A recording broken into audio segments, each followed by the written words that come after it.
코로나로 인해서 많은 분들이 고통을 당하고 또 힘든 시기를 보내고 있는 것 같습니다. 우리나라에서는 3월에 본격적으로 시작된 것 같은데요. 벌써 7월까지 아직도 상황이 좋아지기보다는 계속 어려워지고 있는 것 같습니다. 최근 또 정부에서는 코로나 확산으로 인해서 교회 주일 예배 외에는 다른 소그룹 모임이나 다른 모임들을 금지하는 명령을 또 발표했습니다. 무엇보다 교회가 예배를 드리는 것에 대해서 세상 사람들이 좀 더 부정적인 시각으로 보게 되는 그런 상황이 오고 있는 것 같습니다. 그래서 또다시 지금 상황보다 더 어려워지면 또 전문가들은 제2차 확산을 우리가 대비해야 된다, 이런 말씀을 하고 있는데요. 모든 예배가 또다시 온라인으로 또 드려져야 될 상황이 올 수도 있는 상황입니다. 지난주에는 이제 담임 목사님과 제가 온라인으로요, 노회에서 시행되어지는 그 세미나가 있었는데요. 코로나 사태에 대해서 우리 교회가 어떻게 대비해야 할까, 이런 주제를 가지고 세미나가 있었습니다. 제가 가장 관심 있었던 주제는, 그러면 교회는 지금과 같은 어려운 상황에서 무엇을 해야 되느냐 였습니다. 핵심은 지금 교회가 할 수 있는 최선은 본질로 돌아가야 한다는 것이었습니다. 그러면 교회의 본질은 무엇일까요? 우리 교회는 개혁주의 합동 장로교단에 속해 있습니다. 우리 장로교단에는 참된 교회의 표지라고 하는 것이 있습니다. 그러니까 이것이 있을 때 그것이 참된 교회다라고 하는 그런 표지라고 할 수 있는데요. 첫 번째는 신실한 말씀의 선포, 신실한 복음의 선포가 있어야 되고요. 두 번째는 성례의 시행이 있어야 됩니다. 다시 말하면 성례를 통해서 성도들 간의 교제가 있어야 된다는 것이죠. 세 번째는 권징입니다. 그런데 이 세 가지 중에서 지금 우리의 상황은 공동체로 모여서 예배를 드리기도, 교제를 하기도 쉽지 않은 그런 상황 가운데 우리가 할 수 있는 것은 말씀에 집중하는 일인 것 같습니다.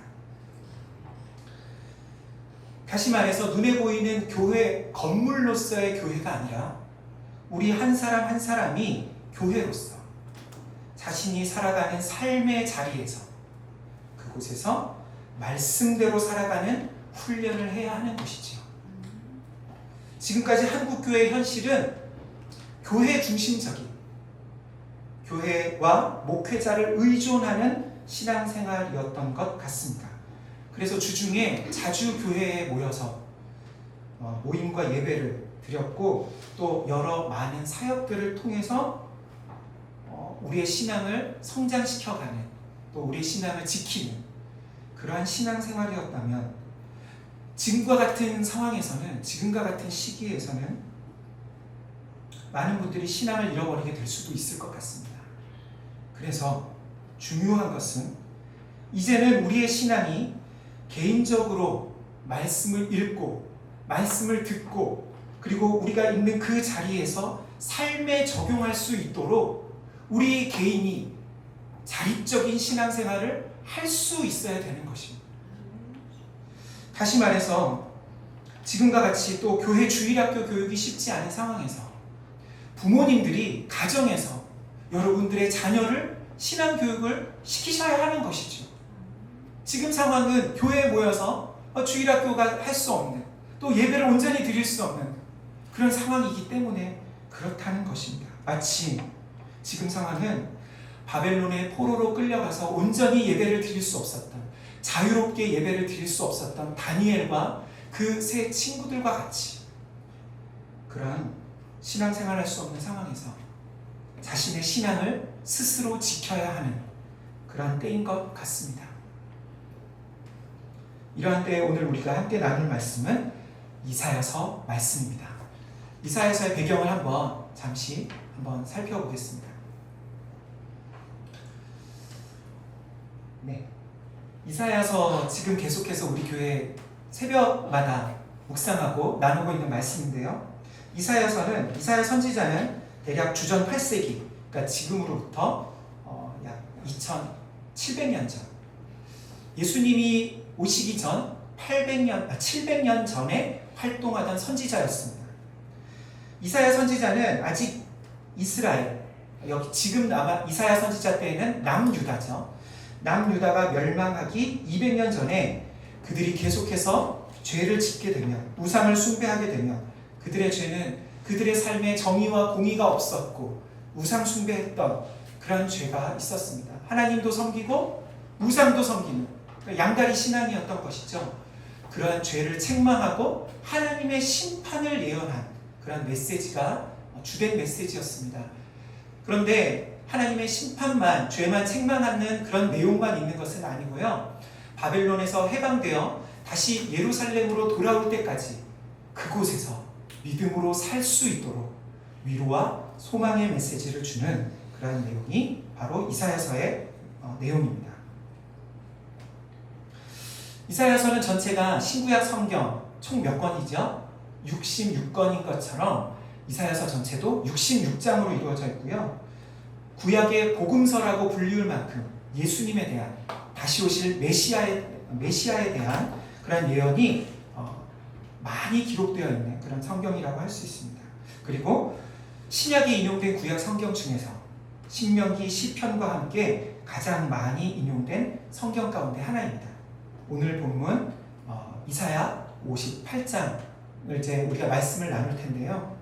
오늘 말씀 이사야 58장은 하나님께서 원하시는 참 종교란 무엇인가, 하나님께서 기뻐하시는 참 신앙이란 무엇인가에 대한 말씀입니다.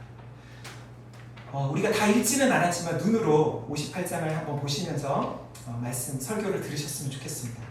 1절에서는 하나님께서 선지자에게 명령하셨습니다. 내 목소리를 나팔같이 높여서 내 백성 이스라엘에게 그들의 죄를 알리라 라고 말씀하십니다. 그러면 이스라엘의 죄는 무엇이었을까요? 2절의 말씀입니다. 그들이 날마다 나를 찾아 나의 길 알기를 즐거워함이 마치 공의를 행하며 그의 하나님의 규례를 저버리지 아니하는 나라 같아서 의로운 판단을 내게 구하며 하나님과 가까이 하기를 즐거워하는도다. 아멘. 지금 이 말씀을 보면 어떤 문제가 있을까요? 여러분들이 보시기에 지금 이 말씀에서 이스라엘이 어떤 잘못을 하고 있는 것이 있습니까? 겉으로 보면 전혀 문제가 없어 보입니다. 그런데 힌트는 무엇이냐면 말씀 한가운데 같아서입니다. 겉모습은 잘 갖춰져 있었습니다. 형식적인 모든 부분들은 잘 행하고 있었습니다. 그런데 문제는 그들의 마음이 잘못되어 있었습니다. 첫 번째로 그들의 문제는 하나님에 대한 종교적인 행위에 대한 열심은 있었지만 잘못된 동기로 행하고 있었습니다. 두 번째는 형식적으로는 문제가 없는 것 같은데 그 말씀의 행함, 삶의 실천이 없었습니다. 58장 3절의 말씀입니다. 우리가 금식하되 어찌하여 주께서 보지 아니하시오며 우리가 마음을 괴롭게 하되 어찌하여 주께서 알아주지 아니하시나이까. 아멘. 3절을 보면 그들은 금식을 하면서 왜 하나님께서 우리를 알아주시지 않으시냐고 불평하고 있습니다. 마치 이런 것이죠. 이렇게 어려운 상황에 우리가 이곳에 예배를 나왔는데, 그리고 이렇게 힘든 때에 우리가 봉사하고 헌금을 내고 있는데, 날마다 빠지지 않고 새벽 기도를 나오고 있는데 왜 하나님께서 우리의 기도에 응답해 주지 않으십니까? 왜 우리의 문제를 해결해 주시고 우리에게 복을 주시지 않느냐는 것입니다. 사랑하는 성도 여러분, 하나님은 우리가 열심히 예배를 드리면, 우리가 열심히 기도하고 금식하고 헌금을 드리면 반드시 우리의 기도에 응답해 주시고 우리에게 복을 주셔야 합니까? 하나님께 그럴 의무와 책임이 있으신가요? 마치 여러분의 자녀와 손자들이 명절에 여러분께 와서 세배를 했습니다. 그리고 나서 이렇게 말하는 거죠. 왜 세뱃돈 안 주세요? 내가 이렇게 공부 열심히 하는데, 내가 이렇게 착한 일 많이 했는데 왜 상을 안 주세요? 왜 용돈 더 안 주세요? 이렇게 말하는 것과 같은 것이죠. 지금 이들의 금식은 무엇이 잘못되어 있는 것일까요? 이들의 문제는 하나님과의 관계가, 하나님을 섬기는 것을 하나님과 흥정하고 거래하는 관계로 생각하고 있는 것입니다. 우리가 이렇게 금식했으니까, 금식까지 했으니까 하나님은 반드시 나에게, 우리에게 응답해 주시고 보상을 해 주셔야 돼 라고 생각하는 것입니다. 다시 말해서 금식이 하나님께 대하여 자신들이 필요한 것을 얻어내는 수단으로 사용하고 있는 것입니다. 마치 하나님과의 관계가 자판기기에 돈을 넣으면 그에 해당하는 그런 물건이 나오는 것처럼 그들의 금식은 그들의 동기가 잘못되어 있는 행위였습니다. 58장 3절 후반부입니다. 보라, 너희가 금식하는 날에 오락을 구하며 온갖 일을 시키는도다. 아멘. 이들은 금식을 하면서 동시에 오락을 구했습니다. 그리고 그들의 종과 노예들에게 온갖 힘든 일을 시켰습니다. 오늘 읽은, 우리가 다 읽지는 못했지만 58장 후반부에는 안식일에 대한 내용이 또 나오는데요.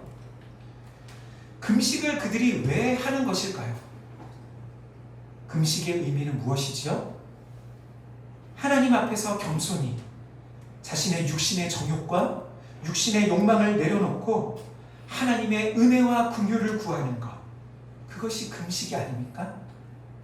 나를 향한 하나님의 뜻을 구하고 내 뜻대로 사는 것이 아니라 하나님의 뜻대로 살기 위해 금식을 하는 것이지요. 한마디로 금식은 하나님 앞에서 자기 부인을 하는 것입니다. 그런데 이들의 금식과 경건은, 그들의 신앙생활은 하나님을 위한 것이 아니라 자기 만족, 자기 의를 위한 것이었습니다. 두 번째로 이들의 죄는 말씀의 실천이 따르지 않는 삶입니다. 4절의 말씀을 함께 보겠습니다. 보라, 너희가 금식하면서 논쟁하며 다투며 악한 주먹으로 치는도다. 너희가 오늘 금식하는 것은 너희의 목소리를 상달하게 하려는 것이 아니니라. 아멘. 이들에게는 한편으로는 금식을 하면서 다른 한편으로는 다른 형제 자매와 논쟁하고 다툼하며 주먹으로 치기까지 하는 그런 분쟁이 있었습니다. 이것은 마치 예배 잘 드리고 나서 집에 돌아가서 가족들하고 싸우는 겁니다. 예배 잘 드리고 나서, 기도 잘 하고 나서, 그리고 다른 사람들과 싸우고 미워하고 다투는 것입니다. 이러한 일들이 이스라엘 백성들 가운데 있었던 것이지요. 다시 말해서 이들은 말씀을 알고 있었고 종교적인 행위는 하고 있었지만 그 말씀의 본질인, 그 말씀을 삶으로 실천하는 것은 없었습니다. 그들의 신앙생활은 형식적인 신앙생활이었습니다. 그런 이스라엘을 향해 하나님께서는 금식은 너희 목소리를, 너희 뜻을, 곧 자기 뜻을 하나님이 들어주시기를 구하는 것이 아니라 하나님의 뜻에 너희의 귀를 기울이는 것이다 라고 말씀하십니다. 그러면서 5절에서는 이것이 어찌 내가 기뻐하는 금식이 되겠으며 이것이 어찌 사람이 자기 마음을 괴롭게 하는 날이 되겠느냐. 그의 머리를 갈대같이, 마치 바람이 불면 자동적으로 갈대가 이렇게 굽혀지는 것처럼, 숙여지는 것처럼 그렇게 굵은 배와 죄를 펴는 것을, 그렇게 형식적인 그런 종교적인 행위를 어찌 금식이라 하겠으며 여호와께 연락될 날이라 하겠느냐. 그렇게 말씀하고 계십니다. 6절과 7절 말씀 우리 함께 읽었으면 좋겠습니다. 6절과 7절입니다. 읽겠습니다. 내가 기뻐하는 금식은 흉악의 결박을 풀어주며 멍에의 극주를 끌어주며 압제당하는 자를 자유하게 하며 모든 멍에를 꺾는 것이 아니겠느냐. 또 줄인 자에게 내 양식을 나누어 주며 유리하는 빈민을 집에 들이며 헐벗은 자를 보면 입히며 또 내 고륙을 피하여 스스로 숨지 아니하는 것이 아니겠느냐. 아멘. 하나님께서는 내가 기뻐하는 금식은 이것이라고 말씀하시며 이런 내용들이 나오고 있습니다. 억압당하는 자, 압제당하는 자를 풀어주고 자유를 주고 줄인 자에게는 먹을 것을 주고 집이 없어 쉬지 못하는 자들에게는 집을 오픈해서 재워주고 쉬게 해주고 헐벗은 자들에게는 입혀주는 것, 이것이 하나님이 기뻐하시는 금식이라고 말씀하고 있습니다. 근데 이게 금식인가요? 지금 나오는 내용은 금식과 별 상관이 없어 보입니다. 이것은 금식과 별 관계가 없는 그런 내용인 것처럼 보입니다. 이것은 하나님께서 이스라엘 백성들에게 이렇게 해주시겠다라고 말씀하시는 것이 아니라 이스라엘 백성들이 이렇게 해야 한다라고 말씀하시는 것입니다. 그러면 이 말씀은 도대체 무슨 의미일까요? 어떻게 이것이 하나님이 기뻐하시는 금식이라고 할 수 있을까요? 이 말씀은 단순히 금식에 대해서 하시는 말씀이 아닙니다. 이것은 하나님께서 기뻐하시는 참 종교, 하나님께서 원하시는 참 신앙생활, 그것이 무엇인지를 말씀하고 있는 것입니다. 하나님께서 원하시는 참 신앙은 금식과 같은 종교적인 행위를 하고 끝나는 것이 아니라 말씀을 삶으로 행하는 신앙, 곧 실천이 따르는 금식, 그것을 하나님께서 받아주신다는 말씀입니다. 그래서 이 말씀은 이렇게도 바꿀 수 있습니다. 하나님이 기뻐하시는 예배는, 하나님이 기뻐하시는 기도는, 하나님이 기뻐하시는 찬양은, 하나님이 기뻐하시는 봉사는 이것인 것이죠. 주변의 어려운 이웃을 돌아보고 사랑을 베푸는 행함이 따르는 신앙, 그것이 하나님이 원하시는 참 신앙입니다. 우리의 종교적인 행위, 금식을 하지 말라는 것이 아닙니다. 하나님이 원하시는 참 금식에 대해서 말씀하시는 것입니다. 또 한 가지 이 말씀은 하나님께서 이스라엘 백성들에게 베풀어 주신 은혜를 말했습니다. 지금 이 말씀의 배경은 바벨론의 포로로 있었던 이스라엘 백성들이 하나님께서 주신 해방으로 다시 고국으로 예루살렘으로 돌아오게 되었을 때 하나님께서 그들에게 은혜를 베풀어 주시고 긍휼 가운데 그들에게 자유가 주어지고 다시 집으로 돌아오게 된 그 상황 가운데 이 말씀이 주어진 것입니다. 그러니까 이 말씀은 이스라엘이 하나님께 받았던 은혜, 그들이 하나님께 받은 것을 다시 그들 주변의 이웃들에게 베풀어야 한다는 말씀입니다. 말씀을 정리하겠습니다. 하나님께서 기뻐하시는 금식은 가난하고 연약한 자들을 도와주는 삶의 실천이 따를 때 그 금식을 하나님이 받아주십니다. 다시 말해 우리의 종교적인 모든 행위가, 우리의 예배가 하나님이 기뻐하시는, 하나님이 받으실 만한 그러한 종교적인 행위, 그러한 예배가 되려면 우리의 삶의 예배가 있어야 한다는 의미입니다. 사랑하는 성도 여러분, 하나님이 받지 않으시는 예배가 있는 것 같습니다. 하나님이 받지 않으시는 기도, 하나님이 받지 않으시는 우리의 종교적인 열심 행위가 있는 것 같습니다. 마치 가인과 아벨이 둘 모두 함께 예배를 드렸지만 하나님께서 받으시는 예배는 아벨의 예배였고 가인의 예배는 받지 않으셨지요. 마치 우리가 이 시간에 지금 교회에 나와서 이 어려운 코로나 때문에 힘든 가운데서도 교회에 나와서 예배를 드려도 우리의 마음이 잘못되어 있으면, 우리의 삶이 잘못되어 있으면 이곳에서 예배를 드려도 그 예배는 하나님이 받지 않으실 것이고, 온라인으로 집에서 예배를 드려도, 아니 다른 어떤 곳에서 예배를 드려도 진실함으로 간절함으로 예배를 드린다면 하나님은 그곳에 임재하시는 것이지요. 우리의 기도와 찬양과 봉사, 헌금이 하나님께서 받으실 만한 것이 되기를 소망합니다. 우리의 종교적 열심과 행위가 우리의 필요, 우리가 원하는 것을 하나님께 얻어내기 위한 수단이 아니라, 우리 자신의 만족을 위해서 드리는 것이 아니라, 또 말씀의 지식은 있지만, 종교적인 열심과 형식은 있지만, 우리 주변의 이웃을 돌아보고 사랑을 베푸는 그런 삶이 실천이 따르는 우리의 예배, 우리의 종교적인 모든 섬김이 되기를 소망합니다. 한 가지만 더 말씀드리고 싶은 것이 있습니다. 코로나로 인해서 정말 많은 어려움이 있는데, 우리 교회 한 집사님이십니다. 어떤 분이 어렵다고 하는 얘기를 많이 들으시는 것 같습니다. 또 교회가 어렵다는 얘기를 들으시는 것 같습니다. 그래서 정말 어려운데 짬을 내고 시간을 내고 또 자기의 물질을 또 들여서 그런 사람들을 찾아다니시면서 도와주시는 분이 우리 교회 가운데 계시더라고요. 저보다 더 나으신 분인 것 같습니다. 여러분이 저보다 더 중요하십니다. 왜냐하면 저는 항상 신앙생활 하는데 그냥 말씀 준비하고 기도하고 다른 거 할 게 없잖아요.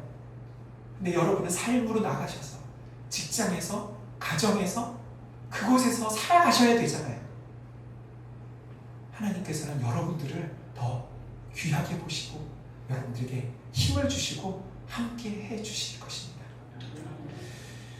하나님이 원하시는 금식을, 또 이런 예배를 드리면 하나님이 주시는 은혜가 있습니다. 58장 8절과 9절의 말씀입니다. 함께 읽겠습니다. 그리하면 내 빛이 새벽같이 비칠 것이며 내 치유가 급속할 것이며 내 공의가 내 앞에 행하고 여호와의 영광이 내 뒤에 호위하리니 내가 부를 때에는 나 여호와가 응답하겠고 내가 부르짖을 때에는 내가 여기 있다 하리라. 아멘. 그리하면 하나님의 빛이 여러분에게 비추어질 것이고, 하나님의 치유가 임할 것이고, 하나님의 공의가 여러분들 가운데, 하나님의 영광이 여러분들 앞에서 여러분들을 호위하고, 여러분들이 하나님을 부르실 때, 기도할 때 하나님께서 응답해 주시고, 부르짖을 때 하나님께서 내가 여기 있다, 그렇게 말씀해 주신다는 것입니다. 11절의 말씀입니다. 함께 읽겠습니다. 여호와가 너를 항상 인도하여 메마른 곳에서도 내 영혼을 만족하게 하며 내 뼈를 견고하게 하리니 너는 물된 동산 같겠고 물이 끊어지지 아니하는 샘 같을 것이라. 아멘. 하나님이 여러분을 항상 인도해 주실 것입니다. 지금과 같이 어렵고 힘든 코로나 사태에도, 그렇게 메마른 곳에서도 하나님이 여러분의 영혼을 만족하게 하시고 여러분의 삶을 지켜주시고 책임져 주실 것입니다. 그래서 여러분의 삶이 물된 동산 같을 것입니다. 물이 끊어지지 아니하는 것이죠. 그러한 샘과 같은 그러한 은혜가 우리 모두에게, 우리 산돌의 모든 교우들과 모든 하나님의 백성들에게 충만하시기를, 임하기를 간절히 소망합니다. 제가